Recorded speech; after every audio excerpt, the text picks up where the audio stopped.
Всем привет! Решила записать видео для вас. Хочу вам рассказать. Было видео у меня на канале о том, как я была на обследовании, глотала шланг. Ой, друзья мои, пришли результаты. Я так и подозревала, что без хеликобактера не обойтись. И он есть. И причем в таком приличном размере он у меня там. У них там есть градация 1+, 2+, 3+, в общем-то 3+, 2+, 3+, в общем, гастроэнтеролог мне сказала, что это дофига, друзья мои, дофига. И она мне выписала схему эрадикации, то есть уничтожения хеликобактера. Сначала она мне еще до анализов, мы не знали, есть хеликобактер или нет, выписала мне пить денол, нальпазу, это ИПП, вот эти ингибиторы протонной помпы, которые снижают кислотность. А денол, он обволакивающий, это соли висмута. Ой, ребята, денол. Я 2 дня в лёжку. Мне так было плохо, Но я, конечно, пью, вот мне осталось еще 4 дня денола. И через 4 дня мне надо начинать схему приема. Короче, хеликобактер и иже с ним. В общем, кто, ребята, забежал на канал на минуточку, кто с этой проблемой знаком, тот знает не понаслышке, что это, конечно, такая вот проблема тяжелая, потому что якобы вот эти все у меня получается эрозивный гастрит, отягощенный именно хеликобактером. Видимо, мне это давно, может быть, даже с детства были какие-то обострения, потому что на обследовании нашли даже зажившую язву, рубец. Гастроэнтеролог сейчас попалась грамотная, продвинутая, ездит по всяким конференциям и всяким этим их там научным слетам, съездам. И она вот владеет методикой и, конечно же, передает вам привет из кухни мой попугай. Она мне сначала до результата анализа, потому что результат анализа был аж через 16 рабочих дней, штука ждать. Она мне выписала ингибитор, нольпазу, и она мне выписала этот самый дуспаталин, потому что у меня там рефлюкс обнаружили, и она мне выписала крион, потому что на УЗИ печеночная, ой, господи, на УЗИ это поджелудочная увеличена. И она мне выписала денол. Вот я же говорю, от денола мне было не очень, но вроде как нормально. Вот, ребят, моя писюлька. И еще, значит, у меня, я заметила, что-то у меня с лактозой непорядки. Я сейчас не ем молочные продукты. Я их ем, но я безлактозные ем. Но я никак не дойду до этого, чтобы сдать анализ на непереносимость лактозы, лактазная недостаточность, ЛСТ. Кровь надо сдать, ПЦР на лактазную недостаточность. Никак я не дойду. В общем, что она мне, значит, прописала схему, ребят. Схему, которую я начну. Я очень переживаю. Я начиталась, насмотрелась, но она мне тоже сказала, там на последнем приеме, я когда пришла, была передо мной девочка, я ее не видела, она говорит, была перед вами женщина, девушка, говорит, вообще 45 килограмм, добил ее хеликобактер. Она, получается, очень тяжело переносит эти антибиотики, схему, и она на 8-й день, короче, все отменила, потому что она не смогла. Я не знаю, что будет со мной, ребят. Что она мне... В общем, я продолжаю пить нальпазу, но сейчас я ее пью 20 мг на фоне приема денола, а потом, когда начнется первый день приема антибиотиков, я буду нальпазу увеличивать до 2 раз в день. Сейчас только на ночь пью за час до сна, а потом буду утром и вечером. Так, денол я допиваю. И вот начинается. Она мне так еще тоже говорит, и вот начинаем, пишем, и вот начинаем, ребят. Значит, нальпаза. Этот самый флимаксин салютап. Она на меня посмотрела, говорит, 50 килограмм. Подросток. Ой, подросток, блин. 500 миллиграмм 3 раза в день, 10 дней. К нему метронидозол, здоровье, 250 миллиграмм, тоже 3 раза в день, 10 дней. застрелиться. Ну и пошло прикрытие. Прикрытие для кишечника, прикрытие для печени и прикрытие для, в общем, чтобы кандида не развилась. В общем, из прикрытия назначила интерол по 250. Так, а как его? Ну, в первый же день надо 2 раза в день, через 3 часа после приема антибиотика. То есть получается 15 дней. То есть выпили антибиотик, 3 часа прошло. Вот это вот самое ужасное, вот это вот время, вот за этим всем следить. Энтерол выпить. Так, ну 2 раза в день. Антибиотик 3 раза в день, а тут 2 раза в день. Так, флуконазол это вот то, что... Чтобы молочница не развилась, надо с 6-го дня флуконазол, она мне написала. 3 раза. Там капсулы, да? Я еще в аптеку не ходила. И лисил. Лисил это, чтобы печень поддержать. Друзья, начинаю. Я просто боюсь. Я вот сейчас более-менее с денолом уже мой организм как-то худо-бедно нормально себя ведет. Ну, как нормально? Побочка есть, девочки. Побочка есть, какое-то такое состояние. Кал черный. Но меня она предупредила. Ой. Но самое страшное в этом всем, что это, эти антибиотики нафиг все убивают, но помогут они или нет, учитывая, что живешь в семье, и в семье еще есть члены семьи, которые не обследованы. Ну, опять-таки, хеликобактер, если не беспокоит, что его вот это травить, если с ним нормально. Если у человека нормальный симбиоз с этой бактерией, и он себе потихонечку живет, его ничто, ну, как, не вызывает никаких у него болей, все нормально, то зачем его вообще травить? Живи себе, да живи. Но если мешает, вот как мне, что-то мне так оно... Сказать, что сразу заболел желудок, нет. Начались такие состояния, я подумала, что давление, что-то я поперлась к терапевту.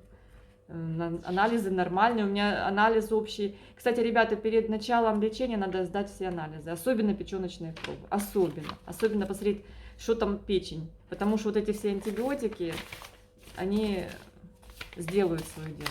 Короче, друзья мои, я очень переживаю, надеюсь, что вы меня поддержите в комментариях, напишите свой опыт. Да, я знаю, есть разные способы. Можно заживить даже язву. Вот я диетой ее заживила когда-то в 2013 году. Она зажила. Но видите, проблема не ушла. Ну, как-то так. Можно пить облепиховое масло, можно делать алоэ с медом. Все это советую. Но с алоэм надо аккуратно, потому что он при длительном приеме может вызвать рост каких-то процессов нехороших. Так что, друзья мои, все. Назначение у меня есть. Мне осталось дойти до аптеки, все это купить. И самое тяжелое, начать это все принимать. Как организм поведет себя, в моем случае, я не знаю. Но я вам расскажу, друзья мои. Я не знаю, до какого дня я дойду, но она мне говорит, пожалуйста, пожалуйста, не сорвитесь, пожалуйста, 10 дней протерпите. Так, ребята, все закупилось. В общем, где-то в районе 60 евро курс по лечению хеликобактера. Ой, с завтрашнего дня начинаю. Короче, так, основное, вот этот вот метронидазол. Тут у меня получается сколько? Ой, руки мокрые. Здесь вообще в пачке 20 таблеток, но еще одна пластинка 30 таблеток. Вот это вот. Говорят, что на него, конечно, реакция есть такая тяжелая. Ну, посмотрим. Флимоксин. Тут 20 таблеток, и мне в аптеке еще дали еще 2. Так, 1, 2, 3, 4, 5, 6. 5 и 6, да, вот 30 таблеток. Вот 30 таблеток это на 10 дней. Вот флимоксина на 10 дней, на 10 дней метронидазола. Они пьются, получается, во время еды. Ну, вместе там, в принципе. Так, но перед едой вот этот нольпазу 2 раза, утром и вечером, за 30 минут до еды. То есть на фоне нольпазы, ну, это ИПП,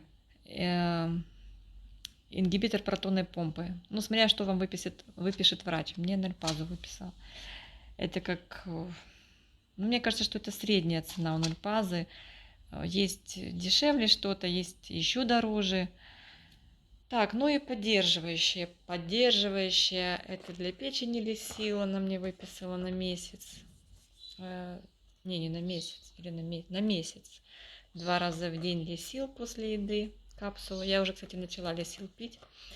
Энтерол, это когда начну пить антибиотики, надо будет энтерол пить через 3 часа после того, как выпил антибиотик. Но 2 раза, если антибиотики 3 раза в день. Мне, кстати, вот видите, флимоксин 500 миллиграмм выписали. Так, точно 500? Да, 500. Потому что с моим весом 50 килограмм, получается, буду получать 1500. А вообще, она говорит, 2000 надо. Ну, скидка на мой вес. В общем, энтерол для кишечника. Говорят, что хорошо. Но 2 раза в день. Но крион у меня там поджелудочная не супер-пупер с хорошим состоянием. Я уже его пью. И вот флуконазол. Тут продает только его в количестве 10 штук. Ну, нельзя никак меньше купить. Но она мне написала только 3 капсулы с 6-го дня. Такая вот схема. В общем, короче, друзья мои. Да, флуконазол вот так идет. Ну, тут 3 никак не вырежешь. Вот. В блистере 10. В общем, начинаю я свое лечение от хеликобактера. И не знаю, ребят, мне надо это выдержать эти 10 дней.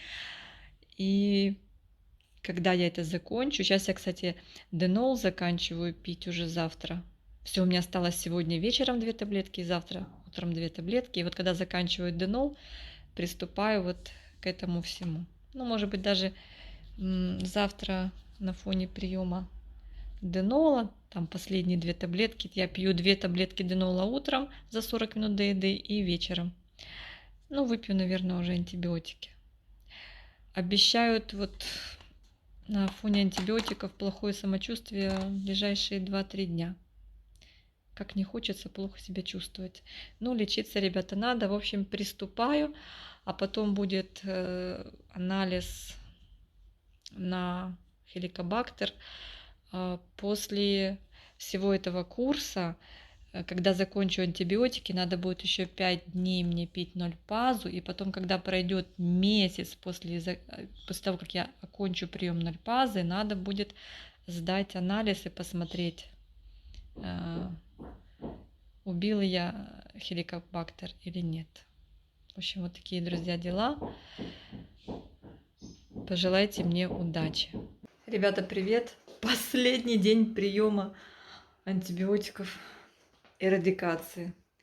Все, осталась вот одна таблетка флимоксина и одна таблетка метронидозола. Как я это все выдержала? Я знаю, как я это выдержала, ребята, это какой-то трындец. Я даже один раз вызывала скорую. Мне сильно повлияло, знаете, на что? На центральную нервную систему. И у меня шарахало давление. В общем, пришлось пить успокоительные. Ой, это очень тяжело. Вот казалось бы, ну антибиотики, ну чего там? Что страшного такого? Нет, это очень тяжело. Радикация для меня очень прошла тяжело. Но в моем случае это повлияло только на мое такое состояние, ребята. Слабость, тошнота. Вот я даже вышла на улицу пройтись чуть-чуть, и меня уже качает. И у меня сильный такой, знаете, как тремор. Дрожат руки, вот, и давление до 150 доходит. Это вообще при моем 110. В общем, короче, сегодня выпила вот уже утром, и вот у меня осталось еще по одной таблетке, и я скажу, все, кишечник нормально. Я же пью вот этот энтерол, и с энтеролом очень даже неплохо. Еще он там у меня останется, по-моему, его еще надо, по-моему, 5 дней пропить после того, как выпьешь антибиотики. Вообще, конечно, друзья мои. И вот Лисил. Я позвонила доктору, говорю, вот так и так, не сильно мне хорошо. Лисил отложи, вернее, чтобы не было сильной такой нагрузки на печень. Когда все это выпьешь, начнешь пить Лисил. Так, ну, конечно же, я пью каждые 2 раза в день перед тем, как пить антибиотики, этот самый ИПП, это обязательно. И вот сегодня выпью последний антибиотик, и надо будет 5 дней пропить по 1 разу перед сном вечером еще 0 пазу, этот пантопразол. Ребята, вот хочу вам дать такой совет, исходя из моего опыта. Попросите своего лечащего доктора, чтобы он вам включил какое-то успокоительное. Ну, вот у меня болгарская валерьяна. И как только я начала ее принимать, я начала спать. Потому что антибиотики влияют на центральную нервную систему, как я уже говорила. И получается, что ну, сна не будет у вас. Нормального, полноценного сна не будет. И надо успокоиться, надо что-то успокоительное пить. Это мой вывод. Вот лично для меня было так. И давление нормализовалось от успокоительного, и пульс нормализовался. Так что, может, это будет для вас не валериана, может, что какой-то другой препарат. Но попросите, скажите, я хочу нормально спать. Потому что я стала плохо спать с 6-го дня. До 6-го дня я спала нормально, а потом все, антибиотик накопился в организме и стало хуже. Особенно те, у кого схема на 14 дней, это еще тяжелее. У меня схема 10 дней, а у кого 14, это вообще. Ну, в общем, я пью валерьяну, ребят. И она мне очень помогает. Так что имейте это в виду, это очень важно. Короче, друзья мои, что вам сказать хочу? Свои впечатления. Впечатления мои от лечения ужасные, тяжелые. Не зря девочка, про которую говорила доктор, что она на 8-й день соскочила с этой схемы и не смогла. Я смогла. Я молодец. Я, в общем, не знаю, как будет дальше мой желудок действовать, но мне легче. Я уже начала кушать. Где-то на 7-8 день я уже нормально, но все еще диета. Но это эрадикация, друзья мои, она все-таки непростая, эта эрадикация. У нас сегодня так солнечно, так хорошо, вообще замечательно. Я утром отвела ребенка в школу, то есть силы у меня появились. Посмотрите, до сих пор еще цветет мой биглипчик. Класс, да? Так долго цветет, с ума сойти. Ну, красавчик. В общем, думаю, что я пойду на поправку. Чего я вызывала скорую?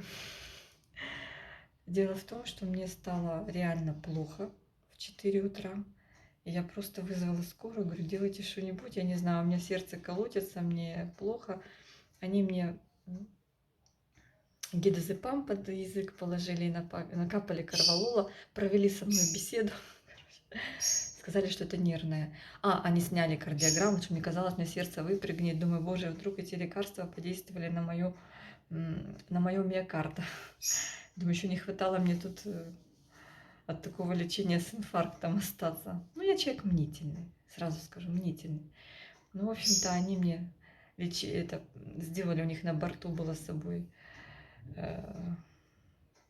приспособление для снятия кардиограммы. Они говорят, все у вас в порядке с сердцем, мне стало хорошо. Сейчас выпила антибиотики, у меня сушит во рту. Вы знаете, вот флемоксин, он такой гадкий, метронидозон тоже. Ну, говорят, они мне сказали, это, говорит, еще не тяжелые антибиотики, не переживайте. Но я какая-то такая, знаете, прямо жизненные силы покинули меня. Это ужас. Антибиотик убивает все живое. Еще, ребята, у меня произошел казус. Там надо было по схеме принимать флуконазол от кандиды, от молочницы. Я выпила на 6-й день. Боже, как мне стало от него плохо. Меня колбасило в течение суток. В течение суток мне было плохо. Вот моя личная непереносимость этого флуконазола. И надо еще 2 раза выпить. Ну, что-то я не решаюсь. Так что, ребят, одно лечишь, другое калечишь. Не знаю, вот такой мой отзыв для вас про лечение хеликобактера. Я понимаю, что это надо, что это необходимо. Но, может быть, если бы я была полнее, как-то упитаннее, потому что я, когда заболела, я начала худеть. И я уже начала эрадикацию, когда я была 51 килограмм. Ну и на этой строгой диете, на антибиотиках, мне сейчас вообще 49 килограмм. Для меня это, я вспоминаю себя, знаете, подростком, таким юным, когда мой вес составлял 46-48 килограмм. Ну, такая легкость в теле. То есть какой-то плюс есть. Ну вот сильно, вот в моем случае, сильно на сердцебиение. Я прочитала, кстати, в побочных реакциях на флеймоксин, что он оказывает влияние на сосуды, и, и происходит учащенное сердцебиение. Мне врачи скорой помощи посоветовали купить успокоительные, там, корвалол, капать себе по чуть-чуть и пропить просто болгарскую валерьяну. Я себе купила валерьяну, я себе пью, и мне так хорошо, и я начала спать. С 6-го дня я перестала спать. У меня именно вот такое какое-то чувство беспокойства. Я хожу туда-сюда, туда-сюда, потливость. Вот я не знаю, какой-то ужас. В общем, друзья мои, заканчиваю я свой курс эрадикации, кому интересно. И после того, как я выпью последний антибиотик, мне надо пропить еще 0 пазу 5 дней. Ну, этот ИПП. Какой там вам назначили, я не знаю, у меня 0 паза. И после этого мне надо подождать месяц и идти сдавать подсверкало на хеликобактер. Остался он жив или нет? Ну, ребята, честно вам скажу, я думала, что хеликобактер как хеликобактер, а я, наверное, помру. В общем, не знаю. В общем, если у вас нету каких-то, знаете, ой, как у меня вот были несовместимые, так сказать, с нормальной жизнью симптомы эрозии. У меня эрозивный гастрит и эрозия двенадцатиперстной кишки. И поэтому в моем случае пришел результат с тем, что у меня эрозивный гастрит, отягощенный хеликобактером. Поэтому в моем случае надо было делать эту эрадикацию. Если вы себя нормально чувствуете и, в принципе, живете с этой бактерией, то не парьтесь. Это мое мнение обывателя. Я понимаю, потому что, как бы, да, оно прикольно, но это очень тяжелый путь. Может быть, вы просто для вас вот эти антибиотики, прием этих лекарственных средств, для меня это тяжело оказалось. Ну, в общем, на результат посмотрю, о результате вам обязательно расскажу. Все, ребят, всем пока, всем хорошего дня и крепкого здоровья.